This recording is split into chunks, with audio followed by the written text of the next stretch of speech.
Assalamualaikum warahmatullahi wabarakatuh. Salam Om Swastiastu, Namo Buddhaya, salam kebajikan, salam sejahtera bagi kita semua. Kami dari kelompok 3 yang akan membawakan materi tentang analisis manajemen strategi pada perusahaan sumber global energi terbuka. Pada perusahaan ini, kita membawakan suatu materi dan perkenalan, suatu visi misi, dan beberapa rangkuman lainnya untuk memberikan suatu analisis manajemen strategi pada perusahaan sumber global energi yang terbuka. Nah, sebelum kita memulai dalam sesi hari ini, alangkah baiknya aku memperkenalkan diri terlebih dahulu. Aku sebagai salah satu anggota Ken Aflerzani dan juga ada beberapa teman aku, ada Zahra Alifia, Muhammad Hamzah Faiza, Aliesa Salsabila, Faras Fatih Ibrahim, dan juga Muhammad Teguh Abdillah. Selanjutnya akan diperkenalkan perusahaan, apa sih itu perusahaan sumber global energi terbuka. Strategi PT Sumber Global Energi Terbuka. Dari PT Sumber Global Energi Terbuka ini, kita mempresentasikan suatu analisis manajemennya. Selanjutnya akan diberikan suatu analisa tentang materi dan juga perkenalan dalam perusahaannya.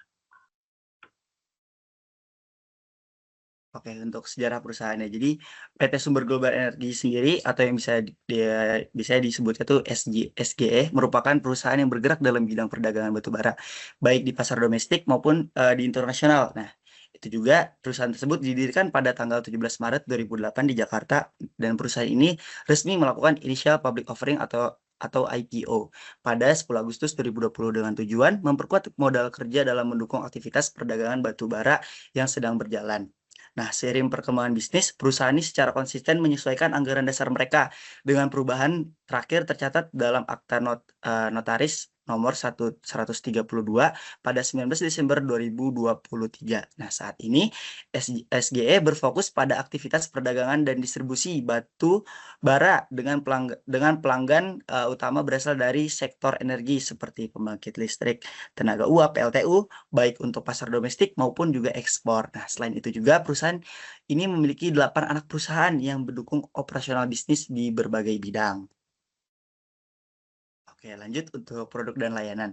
Nah, PT Sumber Global Energi ini menerapkan sistem perdagangan batu bara satu atap yang terintegrasi, dimulai dari proses pengambilan langsung dari tambang hingga pengiriman ke pelanggan. Dalam operasionalnya, perusahaan ini tuh menggunakan beberapa skema penjualan, yaitu yang pertama ada FOB, Free on Board, lalu ada CFR yaitu Cost and Freight, serta ada CIF yaitu Cost Insurance and Freight. Nah, sejak memulai bisnisnya di Jakarta pada tahun 2008, SJ ini tuh telah memperluas jangkauannya lah dari wilayah Kalimantan Selatan dan Timur hingga ke pasar ekspor. Nah, selain batu bara, perusahaan itu juga memperdagangkan komoditas lain seperti nikel. Nah, dengan kualitas layanan dan ketepatan waktu pengiriman, SJ ini berhasil masuk ke dalam 5 besar perusahaan perdagangan batu bara nasional, mencatat penjualan lebih dari 3 juta metrik ton pada tahun 2021 dan menargetkan 6 juta metrik ton pada. Nah, SG sendiri itu memiliki 8 anak perusahaan yang bergerak di berbagai sektor, mulai dari pertambangan, logistik, hingga energi terbarukan. Nah, beberapa di antara itu adalah ini ya, ada PT Sumber Mineral Global Abadi yang fokus pada perdagangan mineral, ada PT Trans Marina Pelabuhan Indonesia di bidang logistik dan pelabuhan, serta Hineni Seven Research DMCC yang berbasis di Dubai dan bergerak dalam ekspor energi. Nah, perusahaan juga mengembangkan unit bisnis dalam pengelolaan sumber daya terbarukan melalui PT Sumber Biomasa Indonesia serta industri kimia melalui PT Hidrogen Peroksida Indonesia. Keberadaan anak-anak perusahaan ini tuh memperkuatlah rantai pasokan SJ dan memperluas jangkauan operasionalnya secara global. Oke, mungkin boleh next slide lagi.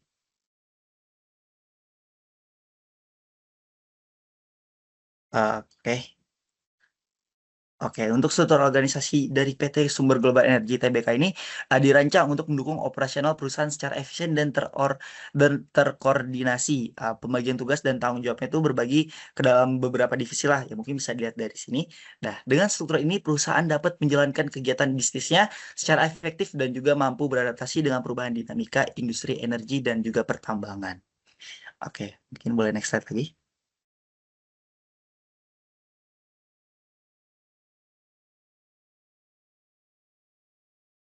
Boleh tolong di next slide.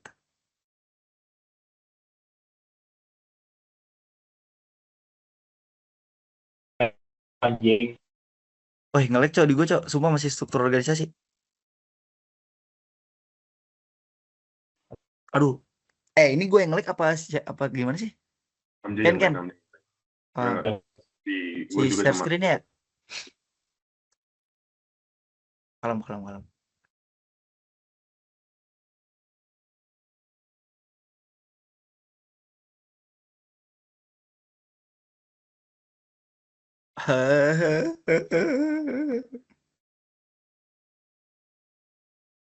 Oke. Lokasi dan jangkauan operasi. Nah, kantor pusat PT Sumber Global Energy Tbk ini berlokasi ya di Jakarta Selatan, tepatnya di Geraha BIP Jalan Gatot Subroto. Dan SG ini memulai operasional itu dari Kalimantan Selatan dan juga Timur, wilayah utama penghasilan batubara dan kini telah menjangkau pasar internasional.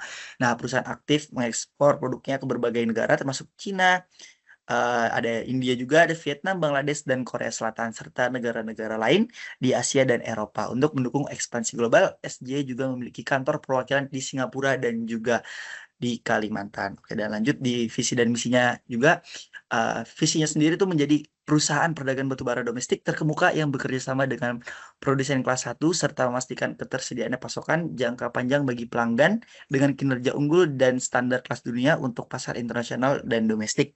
Lalu di misi sendiri ada memberikan kepuasan pelanggan dan memperkuat sumber daya modal melalui kerja keras serta kolaborasi dalam jaringan tim yang solid dan juga profesional. Oke, mungkin untuk selanjutnya akan dibahas oleh Keanu Afdarizani.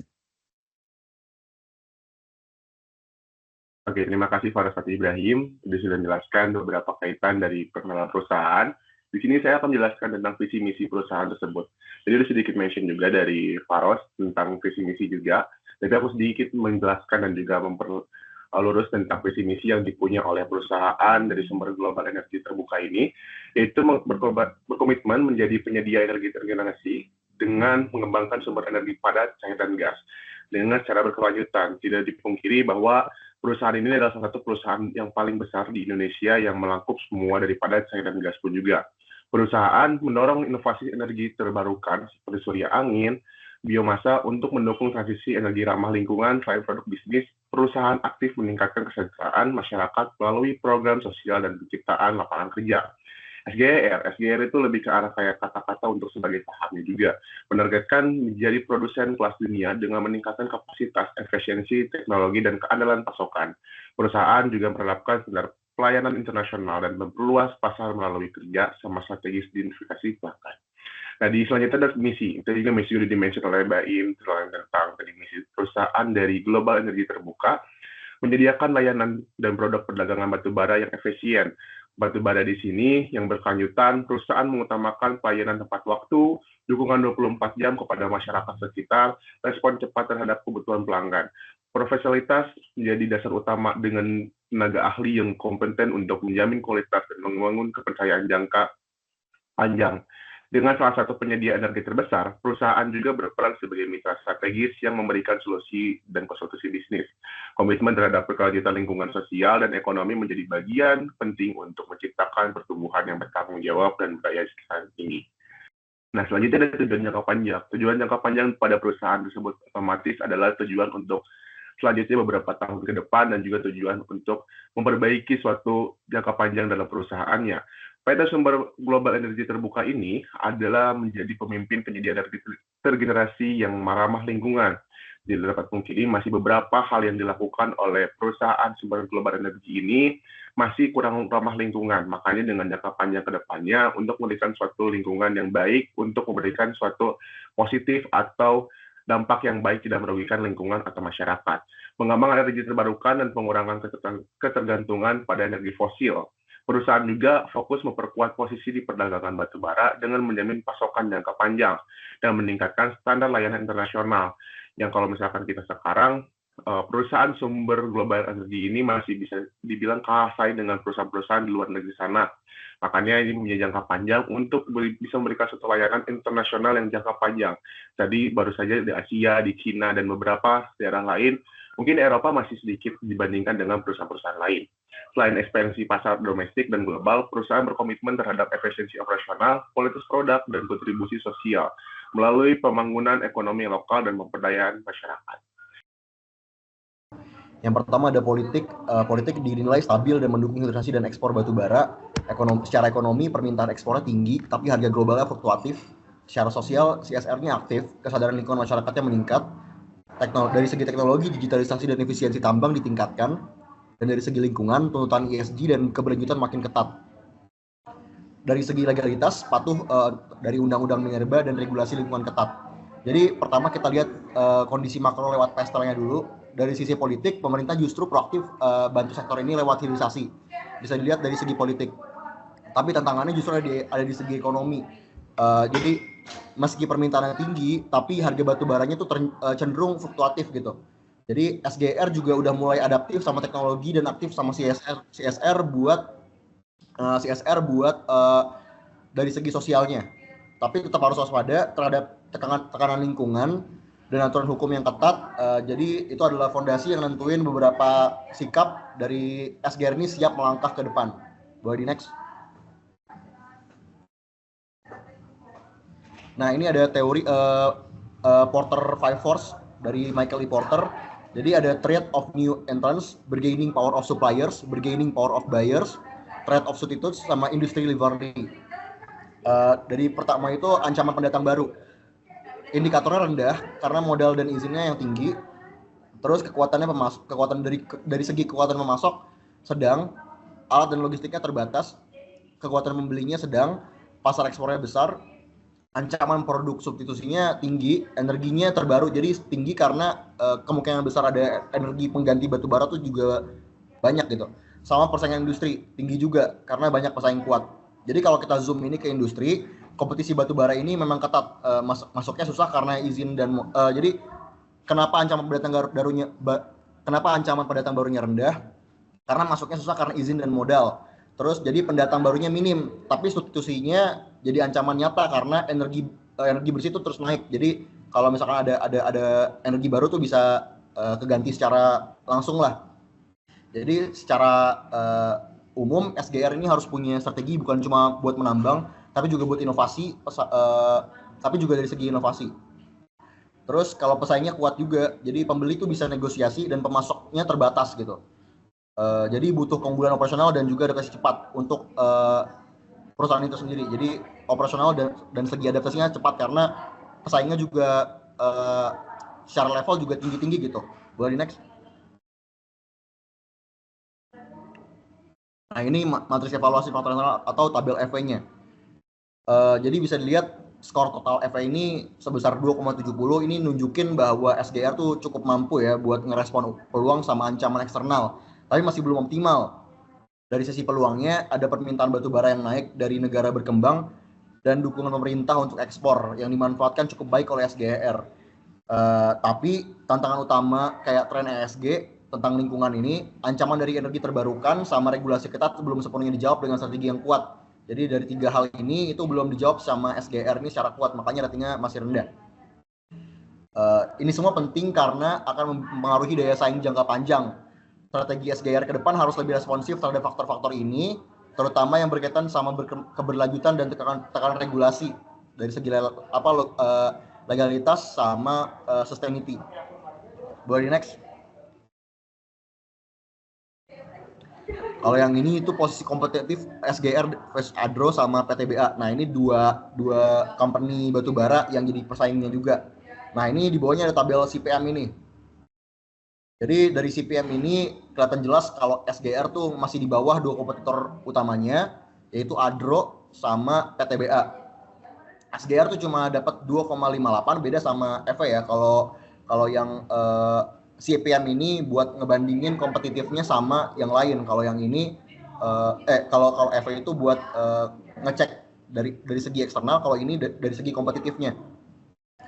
Terus SGR ini cuma dapat 2,58, sementara Adro mimpin jauh dengan 3,58. Adro ini kuat banget di efisiensi biaya, skala pasar, dan komitmen ESG. Mungkin karena dia lebih lama kali ya. Terus PTBA juga masih lebih unggul dari SGR meskipun nggak sekuat Adro. Terus jadi di sini bisa dilihat posisi SGR tuh cukup mengkhawatirkan ya. Jadi dia tuh perlu segera dibenahi dari segi inovasi teknologi, ISG sama strategi aliansi bisnis. Jadi aliansinya harus dikuatin tentang dari segi networking dan lain-lain lah. Jadi kalau ingin bersaing dalam jangka panjang, SGR ini harus mulai investasi ke arah itu. Jadi ini sinyal penting buat perumusan strategi ke depan. Jadi kalau secara umum digambarin, Adro unggul jauh di hampir semua aspek, terutama efisiensi pasar dan ESG. PTBA berada di tengah, kuat di operasional tapi lemah di ESG dan inovasi. Kalau SGR ini perlu perbaikan besar pada teknologi ESG dan diversifikasi. Tapi kenapa ini jadi potensi? Karena semakin ada krisis, maka semakin ada potensi buat naik ke atas. Mungkin itu. Bab 4 ini akan dibahas tentang audit lingkungan internal dari perusahaan. Nah, perusahaan ini sudah memiliki unit audit internal yang bekerja dengan independen. Tapi unit audit internal ini sampai tahun 2023 belum memiliki sertifikasi khusus. Tapi untuk fungsi utamanya, unit audit internal ini berfungsi untuk memeriksa dan mengevaluasi efisiensi dan efektivitas di bidang keuangan, akuntansi, operasional, sumber daya manusia, pemasaran, dan teknologi informasi dari perusahaan ini. Jadi unit audit internal ini mengawasi dari faktor-faktor yang mempengaruhi strategi internal perusahaan. Pada aspek manajemen, perusahaan ini memiliki prinsip GCG atau Good Corporate Governance, risk management, unit audit internal, sosialisasi dan upaya penegakan kode etik, anti-corruption policy, dan whistleblowing system. Nah, untuk aspek manajemen di planning, organizing, motivating, staffing, and controlling, di sini pada planning, perusahaan sudah memiliki initial public offering sejak 2020 untuk memperkuat struktur keuangan mereka. Nah, pada organizing, di sini ada pembagian tugas yang jelas antara Dewan Komisaris, Direksi, dan unit audit internal, lalu ada proses whistleblowing system yang terintegrasi, dan kebijakan anti korupsi. Pada motivating, perusahaan ini memiliki budaya kerja yang etis melalui sosialisasi kode etik dan kepatuhan pada GCG dan memiliki sistem reward and punishment yang transparan. Pada staffing, perusahaan merekrut dan mengembangkan SDM dengan mempertimbangkan kompetensi, integritas, dan kesesuaian dengan nilai-nilai GCG.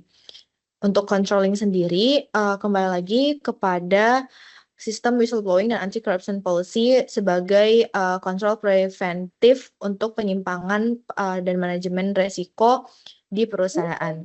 Pada aspek marketing, di sini akan dijelaskan menggunakan defining, anticipating, creating, dan fulfilling bagi perusahaan untuk memperkuat posisinya di sektor perdagangan batu bara dan pengembangan energi baru terbarukan atau EBT.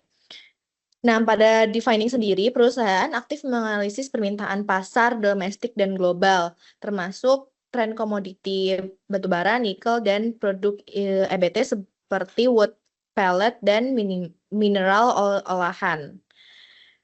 Pada anticipating, perusahaan memilih untuk memulihkan ekonomi global dan transisi energi menjadi yang dijadikan faktor kunci untuk diantisipasi, yaitu exclusive offtake agreement pada wood pelletnya dengan Sampurna Kayu dan ekspansi ke perdagangan nikel dan pengolahan mineral untuk menyesuaikan kebutuhan industri hijau atau green industry dan teknologi baterai. Pada creating, perusahaan mengolah pasir silika dan besi oleh SMGA untuk pasar premium dan mengembangkan wood pellet sebagai alternatif energi bersih sesuai tren dekarbonisasi. Pada fulfilling, perusahaan mengoptimalisasi jaringan distribusi melalui anak usahanya untuk menjangkau pasar domestik dan ekspor, serta meninjau berkala terhadap permintaan pasar dan penyesuaian strategi pemasaran komoditas konvensional dan EBT. Pada aspek keuangan, di sini akan dijelaskan capital budgeting, financing decision, dan dividend decision-nya. Untuk investment decision, peningkatan total aset itu ada sebesar 33,48% pada tahun 2022 ke tahun 2023. Untuk financing decision, mereka menyertakan modal baru dari pemegang saham dengan tambahan modal dari 22,76 miliar menjadi 585,20 miliar dan naik sebesar 31,24% untuk mendanai penggunaan utang dan menambah ekuitas. Yang terakhir ada dividend decision. Mereka memiliki intention untuk memberikan dividen minimal 20% dari laba bersih tahun berjalan yang berakhir pada 31 Desember 2021 dan di masa yang akan datang, atau memberikan dividen sesuai dengan kemampuan kas perusahaan yang akan diberikan dalam rupiah. Pada kapasitas produksi, perusahaan memproduksi batu bara thermal kualitas premium sebagai produk unggulan dan wood pellet sebagai apa sih sebagai mulu? Udah ulang dari awal aja. Nggak usah, dari kapasitas produksi aja. Aspek kedua pada proses operasional adalah kapasitas produksi, yaitu perusahaan menunjukkan kemampuan skalabilitas yang baik dalam peningkatan volume penjualan batubara dari 3 juta MT pada 2021 menjadi target 6 juta MT di 2022.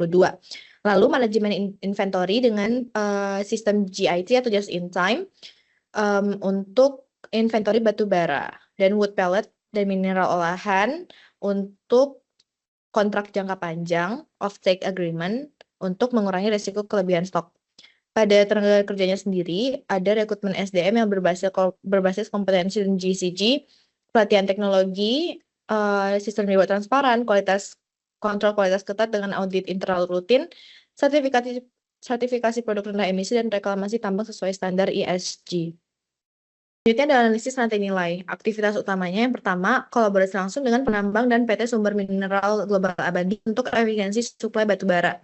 Yang kedua, sistem one-stop sourcing untuk menekan biaya logistik dan waktu tunggu.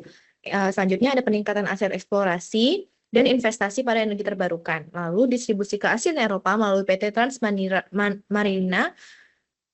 Pelabuhan Indonesia, dan Mitra Pelayaran Fosco Maritime dan dari Vietnam.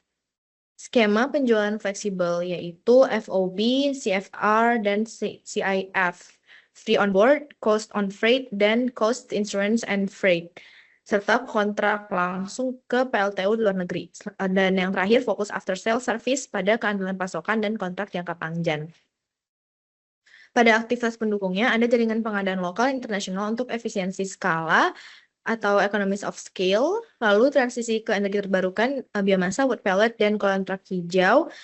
Untuk SDM globalnya, perekrutan lokal di Singapura dan Dubai untuk adaptabilitas pasar dan struktur holding dan diversifikasi anak usaha untuk menciptakan sinergi internal. Kendali penuh atas rantai distribusi untuk efisiensi pengiriman dan daya tawar tinggi, lalu kontrak ekspor besar 2,5 juta ton batubara ke PLTU Sanghao di Vietnam, dan diversifikasi ke sektor nikel dan energi baru sebagai respon transisi energi global. Untuk mendukung inovasi ini, SGM mengalokasikan 3% dari laba bersihnya untuk kegiatan R&D, yang pada 2023 mencapai sekitar 20 miliar. Nah, alokasi dana ini digunakan untuk meningkatkan kualitas produk, mengembangkan teknologi baru, dan memperluas aplikasi produk EBT di pasar global. Selanjutnya ada sistem informasi manajemen pada perusahaan. Di sini, perusahaan menggunakan ERP berbasis SAP atau System Application and Product in Data Processing yang mencakup modul manajemen rantai pasok dan keuangan. Nah, SGE juga mengembangkan platform real-time tracking untuk memantau pergerakan logistik, batubara, dan massa.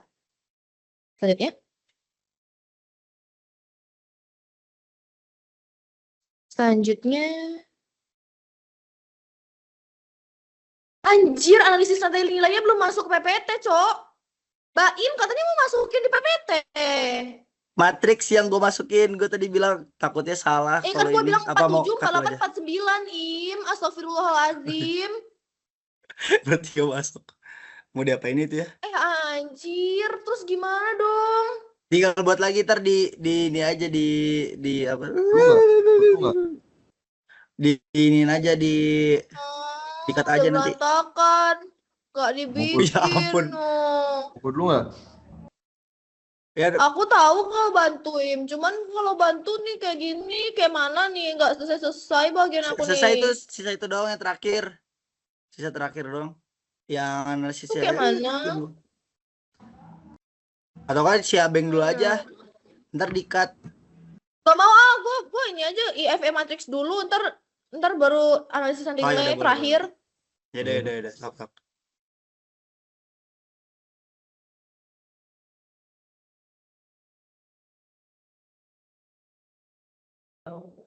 banyak banget anjing.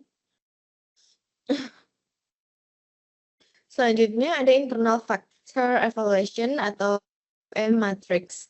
Nah, IFM matrix sendiri menunjukkan bobot 3,07, di mana di atas rata-rata 2,50. Nah, perusahaan ini telah mampu mengelola faktor-faktor internal secara efektif seperti diversifikasi produk energi, ekspansi internasional, kinerja keuangan, dan memiliki fondasi yang kuat untuk mempertahankan daya saingnya walaupun memiliki beberapa weaknesses. Kekuatan utama perusahaan ada di diversifikasi produk, kepemilikan entitas pelabuhan kerjasama maritim, tetapi di apa sih? Bentar, aku bingung bahasanya.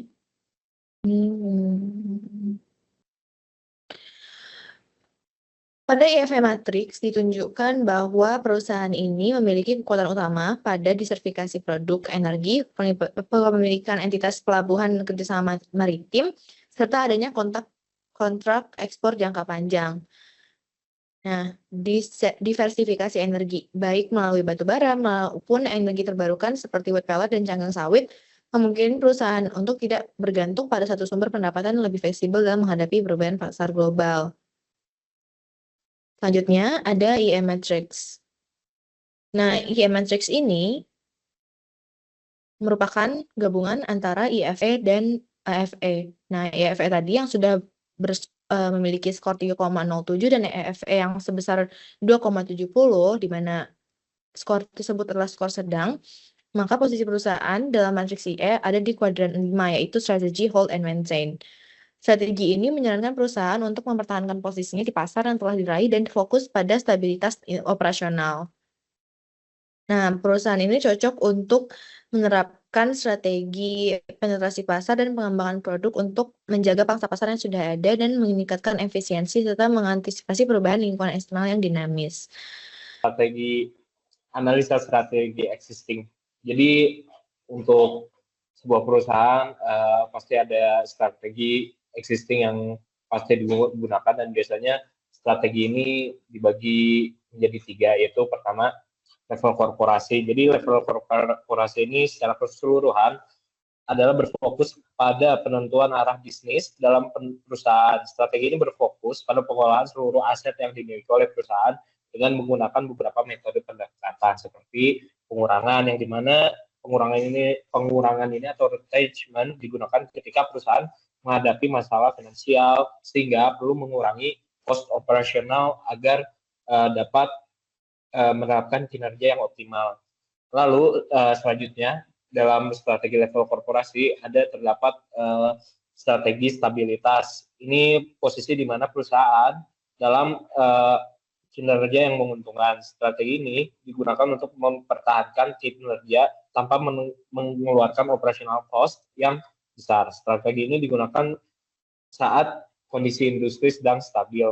Lalu strategi pertumbuhan atau strategi growth. Strategi ini bertujuan untuk memperluas bisnis melalui ekspansi pasar, pengembangan produk baru, peningkatan kapasitas produksi, diversifikasi portofolio bisnis, atau melalui akuisisi dan merger. Lalu selanjutnya strategi level bisnis. Strategi level bisnis ini adalah suatu pola yang digunakan oleh perusahaan untuk bertahan dan berkembang, di mana memfokuskan perusahaan ini dengan keunggulan kompetitifnya di pasar. Strategi level bisnis terbagi menjadi 3, yaitu pertama fokus strategi.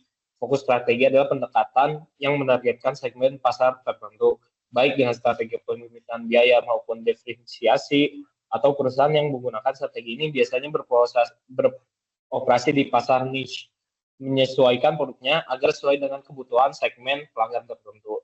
Lalu terdapat differentiation strategi, di mana diferensiasi ini dalam perusahaan diterapkan dalam keunikan dan variasi produk yang dihasilkan oleh SGIR. Strategi diferensiasi dalam perusahaan diterapkan dalam keunikan dan variasi produksi yang dihasilkan. Lalu biasanya implementasinya dalam SGIR adalah berfokus pada diferensiasi dalam komoditasnya seperti mineral, logam, melalui anak usahanya seperti Hineni Resource yang berbasis di Singapura. Langkah ini bertujuan untuk memperluas jangkauan pasar dan mendukung transisi energi bersih dengan fokus kepada komoditas seperti perak dan tembaga. Lalu selanjutnya ada cost leadership, di mana cost leadership ini bertujuan untuk menjadi fokusnya bertujuan untuk menjadi produsen dengan biaya terendah di industri. Lalu selanjutnya strategi level fungsional. Dalam level fungsional terdapat strategi financial atau keuangan. Keuangan ini berfokus bagaimana perusahaan dapat menghasilkan arus kas yang sehat, investasi yang menguntungkan, dan meningkatkan pertumbuhan bisnis. Lalu dalam strategi operasional bertujuan untuk meningkatkan efisiensi dan efektivitas dalam proses produksi sehingga dapat menghasilkan kinerja yang baik dan optimal. Lalu strategi pemasaran, strategi ini berfokus dalam memasarkan produk mereka dalam sebuah strategi ini berfokus dalam memasarkan produk dalam sebuah perusahaan dan cara perusahaan meraih konsumen sehingga dapat meningkatkan revenue dalam perusahaan. Lalu selanjutnya akan dilanjutkan oleh rekan saya. Ayo Bab 6. Aku. Ayo, Cak. Tak. Oke, selanjutnya pada bab 6 yaitu analisis strategi korporasi berdasarkan matriks IFE, EFE, dan juga IE. PT Sumber Global Energy Tbk berada di posisi strategis yang baik. Hasil IFE dengan skor 3,07 menunjukkan kekuatan internal utama seperti diversifikasi produk, infrastruktur logistik, dan kontrak ekspor. Sementara untuk EFE dengan skor 2,70 menunjukkan perusahaan cukup waspada terhadap ancaman seperti tren energi terbarukan dan regulasi. IE Matrix menempatkan perusahaan di kuadran 4, yaitu Grow and Build. Artinya, ini saat yang tepat untuk melakukan ekspansi. Analisis SWOT menghasilkan kombinasi strategi yang mencerminkan adaptasi dan pertumbuhan, terutama ke arah energi bersih dan perluasan pasar. Boleh next. Hasil QSPM atau Quantitative Strategic Planning Matrix, strategi diversifikasi ke energi baru dan terbarukan atau EBT menjadi pilihan terbaik. Skor dengan dengan skor 5,39 mengungguli strategi ini, menunjukkan bahwa strategi ini paling relevan dengan kondisi internal dan eksternal perusahaan. Hal ini selaras dengan tren dunia yang makin mendesak perusahaan energi untuk beralih ke sumber yang lebih ramah lingkungan. Meski ekspansi pasar ekspor tetap penting, namun EBT menawarkan keunggulan strategis jangka panjang. Jadi arah perusahaan ke depan akan fokus ke inovasi di sektor energi baru.